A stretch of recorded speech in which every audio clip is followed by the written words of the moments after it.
wà pa ẹ̀yin alẹ́ mi tẹ̀ ń gbọ́ mi báyìí ṣe wà pa.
Ẹ kú dédé wòye ẹ̀yin aráalé mo kí yín pé a kú ọdún Valentine ẹ̀mí ò ṣe púpọ̀ rẹ̀ láyé àti láyé ara wa ẹ káàbọ̀ padà sórí ètò wa Ṣẹ́wà Pa lórí tẹlifíṣàn yìí ọmọ Yorùbá àtàtà náà rẹ Máyọ̀wá David ọmọ Àjàní náà wà pa lórí ètò èmi náà mo wà ní ìkàlẹ̀ lórí ètò Ṣẹ́wà Pa lọ́wọ́lọ́wọ́ báyìí gẹ́gẹ́ bí ẹ ti mọ bẹ́ẹ̀ a ṣe máa ń ṣe lórí ìṣe wa lórí ètò wa Ṣẹ́wà Pa àwọn kí ni fún ọjọ́ ìgbéyàwó ìsọmọlórúkọ ayẹyẹ àti bẹ́ẹ̀ lọ bẹ́ẹ̀ ni a wà lórí Facebook bákan náà a wà lórí Kema TV a dẹ̀ wà lórí YouTube kò síbi tí a wà ẹ ṣáà ti fọ́lọ̀ wa kẹ́ ẹ láìkẹ́ kẹ́ ẹ rẹ̀ ṣẹ́ gbogbo fídíò wa mo kí káàbọ̀ sórí ètò Ṣẹ́wà Pa ní ọjọ́ tòní ẹ̀yà lèmi Ṣẹ́wà Pa bẹ́ẹ̀ ni lórí ètò lónìí a fẹ́ kí àwọn ọ̀pọ̀lọpọ̀ ènìyàn àwọn ọlọ́jọ́ Valentine lóríṣiríṣi àti bẹ́ẹ̀ lọ ẹni àkọ́kọ́ tí wọ́n ní pé kí n bá òkè ni ẹni yìí ó jẹ́ ẹnìkan tó gba ìfinilọ̀ ṣé ká pè ní ìfinilọ̀ ni àbí ìfiniṣiṣẹ́ èyí tí eléyìnbó pè ní license bẹ́ẹ̀ ni ó gbà ní January 28 ọdún 2025 ẹni tí í ṣe Adéyọlá Ògúnmọ́dédé bẹ́ẹ̀ ni wọ́n ṣe induction and oath taking ceremony fún license in health information management bẹ́ẹ̀ ni ní school health information management Ondo State College of Health Technology Àkúrẹ́ Ondo State bẹ́ẹ̀ ni ibẹ̀ náà ni wọ́n ti gba ìfiniṣiṣẹ́ tí wọ́n ní lọ́wọ́lọ́wọ́ yìí tí a mọ̀ sí license ẹni yìí ti ní license láti ṣiṣẹ́ káàkiri gbogbo àgbáyé bẹ́ẹ̀ ni àdẹ̀gbà lọ́dọ̀ pé yóò jèrè bẹ́ẹ̀ kò ní ṣe lásán kò dẹ̀ ní ṣìṣe bẹ́ẹ̀ ni kò ní yí mọ́ lọ́wọ́ torí iṣẹ́ ẹlẹ́mìí ní iṣẹ́ tí ó ṣe health ni ó ní ṣe pẹ̀lú ìlera wa bẹ́ẹ̀ ni ní January 28 òun náà nìyẹn wáyé bẹ́ẹ̀ ni ẹnì kejì láti ọ̀dọ̀ Mr. Ògúnmọ́dédé Ọ̀pẹ́yẹmí òun náà ló ní pé ká máa bá òun kí Adéyọlá Ògúnmọ́dédé ẹni tí ó gba láìsẹ̀sì yìí òun náà ni wọ́n ní pé ká máa bá òun kí ẹni tí Ọ̀pẹ́yẹmí Ògúnmọ́dédé àwọn ẹni pé ká máa bá òun kí lórí tẹlifíṣàn ọmọ Yorùbá àtàtà ẹnì kejì tí a fẹ́ kí ni Mr. Ibrahim Kẹ́hìndé fún the new promotion as Deputy Clerk of Oyo State House of Assembly bẹ́ẹ̀ ni kò rọrùn fún wọn láti lọ rí irú ẹni bẹ́ẹ̀ wá sórí ètò yìí láti rí orúkọ wọn lórí ètò tẹ́ ẹ bá lè mọ̀ pé ọmọ Yorùbá àtàtà ó dára kẹ́ ẹ mọ̀ wò ó kẹ́ ẹ lè mọ̀ gbọ́ bó ṣe ń lọ bẹ́ẹ̀ ni Mr. Ibrahim Kẹ́hìndé àdúpẹ́ lọ́wọ́ Elédùà fún ìnáṣẹ́ fún ẹsẹ̀ wọn fún promotion as the Deputy Clerk of Oyo State House of Assembly ta ló wá kí wa Mr. Agnes Ogunjọbí ẹni tí wọ́n mọ̀ sí Mami Austin náà ló ní pé ká máa bá wọn kí Mr. Ibrahim Kẹ́hìndé lórí tẹlifíṣàn ọmọ Yorùbá àtàtà lórí ètò Ṣẹ́wà Pa pé ẹ kó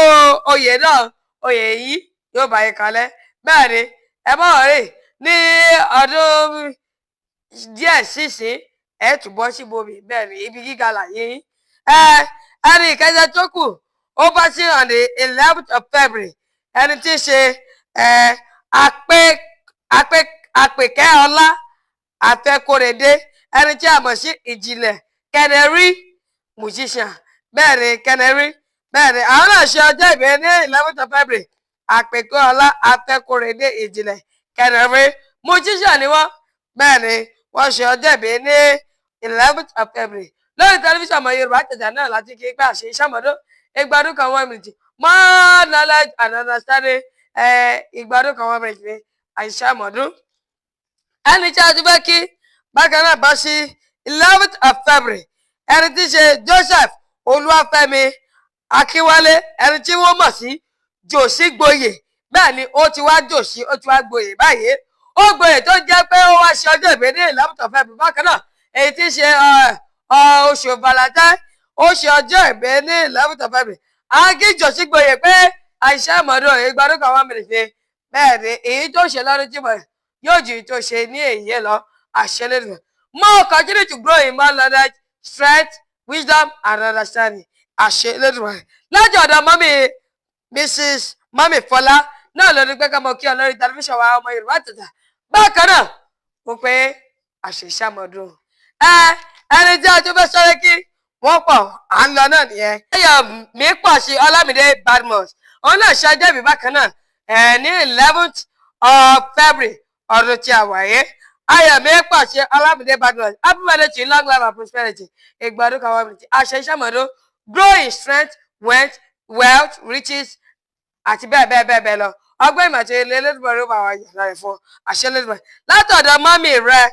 Mrs. Ọdúnọlá Badmus náà ló ní pé ká mọ kí ọ pé àṣẹ ìṣàmọ́dún ìgbádùn kan 1 minute ni lórí tẹlifíṣàn ọmọ Yorùbá Àtàtà lórí ètò wa ṣé ẹ wà pa yàrá lèmi ṣé ẹ wà pa sì mọ bá a kan lọ lórí ètò aṣọ lórí ètò náà ẹni tí ó kù tí a fẹ́ kí àwọn bọ́ sí ọ̀nì 13 of February ẹni tí í ṣe Mrs. Fausat Abẹni Balógun ẹni tí wọ́n mọ̀ sí Madam Ṣàjẹ́ bẹ́ẹ̀ ni òṣèré ni wọ́n madam wọ́n ti wá ṣàjẹ́ báyìí o wọ́n ti wá ṣá 59 jẹ báyìí wọ́n ṣe ọjọ́ ìbí wípé àwọn pé 59 wọ́n ṣá 59 jẹ wọ́n ti mú 59 jẹ nílé ayé tí a wáyé ní 13th of February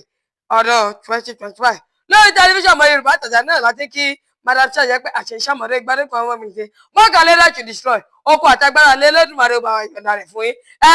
òṣèré gbajúgbajà náà ni wọ́n bẹ́ẹ̀ ni ọgbọ́n ìmọ̀ àti etí iṣẹ́ náà fi ní yí mọ́ wọn lọ Elédùmarè bá wa yọ̀ǹda rẹ̀ fún wọn Madam Ṣàjẹ́ happy birthday to you long life and prosperity ìgbádùn kan 1 minute ìjọ́ṣe lọ́dún túbọ̀ yóò ju ìtẹ̀ṣe ní ọdún yìí lọ àṣẹ Elédùmarè à ń lọ náà nìyẹn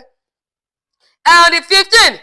of oṣù Valentine ẹni tí ṣe di Fuji Mastero King Sule Alao Malaika bẹ́ẹ̀ ni onífújì ni wá a náà ṣe ọjọ́ ìbí alákọ̀ ìgbà kan nígbà kan àwọn ti sun abẹ́ gádà rẹ̀ oníṣìṣẹ́ wọ́n ti ń jẹ́ gbádùn ìgbà kan nìyẹn wọ́n ti sun abẹ́ gádà lóríṣiríṣi ó ti pọ̀ rẹpẹtẹ nígbà kan àwọn ti sun abẹ́ gádà ṣùgbọ́n lọ́wọ́lọ́wọ́ báyìí wọ́n ti ń sùn nínú ọlá wọ́n ti sùn ní ibi tó ti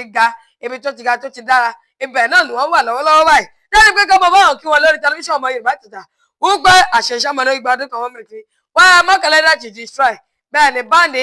kò ní dàrú àṣẹ Olódùmarè ẹni yìí tí a ti fẹ́ kí náà ẹni tí ṣe Janet Olúwabùnmi aya Àwòwálé Kọ́láwọlé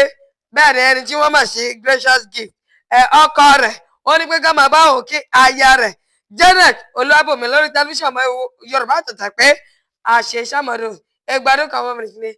mọ́kànlélá to destroy begin to grow in wealth strength and riches ìlera pípé lé Elédùmarè bá wa yọ̀ǹda rẹ̀ fún àṣẹ Elédùmarè ní ọjọ́ Valentine gangan èyí tí ṣe February 14 a ní ẹnìkan tó ṣe 2 years remembrance of Mrs. Abigail Adésùgbà bẹ́ẹ̀ ni gbogbo wọn ti wá ṣùgbà wọn báyìí wọ́n ti ṣùgbà wọn ẹni tí wọ́n mọ̀ sí àǹtí Àbí bẹ́ẹ̀ ni wọ́n ṣe 2 years of remembrance fún àǹtí Àbí ní February 14 ọjọ́ Valentine ọdún 2025 ló pé 2 years arúgbó lọ́wọ́ Ọlọ́run pé ọjọ́ náà yóò jìnnà síra lágbára Ọlọ́run bẹ́ẹ̀ ni lọ́dọ̀dọ̀ àwọn ọmọ wọn ẹni tí ṣe Fẹ́mi Adésùgbà Bọ́lá Adésùgbà ẹni tí ṣe olórí Okosun àti Sunday Adésùgbà bẹ́ẹ̀ ni ẹni Sunday yìí ó jẹ́ ẹnìkan tí ó jẹ́ òṣèré náà ni ara òṣèré tí wọ́n máa ń bá ya òṣèré ni aná máa bá wọn gbé agbóhùnsáfẹ́fẹ́ sókè lóríṣiríṣi lórí eré orí ìtàgé tí wọ́n yàn láàyò. Bẹ́ẹ̀ ni wọ́n ní pé ká máa kí wí gbogbo mọ̀lẹ́bí láwàwọ̀ pé a kú ọdún méjì ìrántí màmá wa Abigail Adésùgbà ẹni tí wọ́n mọ̀ sí Àjàní wípé wọ́n kú wípé wọ́n rágàbò wọ́n ṣùgbà wọn lóríṣiríṣi wọ́n jẹ́ kí wọ́n gbàgbé mọ̀mọ́ yìí wọ́n jẹ́ ká gbàgbé bẹ́ẹ̀ wọ́n jẹ́ ká lọ bẹ́ẹ̀ ṣùgbọ́n wọ́n sì rántí wọn ní ọjọ́ Valentine gangan. Bẹ́ẹ̀ ni ó ti tán náà nìyẹn lórí ètò ẹ̀yin ará lè mi wọ́n lérò pé ẹ ti gbádùn wa lórí ètò tó bẹ́ẹ̀ orí ètò Ṣé Àwàpá náà la wà báyìí lórí tẹlifíṣàn wa ọmọ Yorùbá Àtàtà TV. Ká tó máa lọ ẹ lè wò wá lórí Facebook ẹ lè wò wá lórí kẹ́mà bẹ́ẹ̀ sì ni a wà lórí YouTube ẹ lè rí wa wò bẹ́ẹ̀ lórí ọmọ Yorùbá Àtàtà tẹlifíṣàn. Ẹ jọ̀ọ́ ẹ bá wa láìkẹ́ ẹ ṣí ẹ kẹ̀rẹ̀ fọ́lọ́ wa. Ẹ̀yin ará ilé mi orúkọ mi ò yí padà Máyọ̀wá David ọmọ Àjàní ni Àjàní bàbá tó bí lọ ó dìgbà kan náà ẹ̀yin ará ilé mi Ṣé Àwàpá. Ẹbí ní sẹ́rí wá.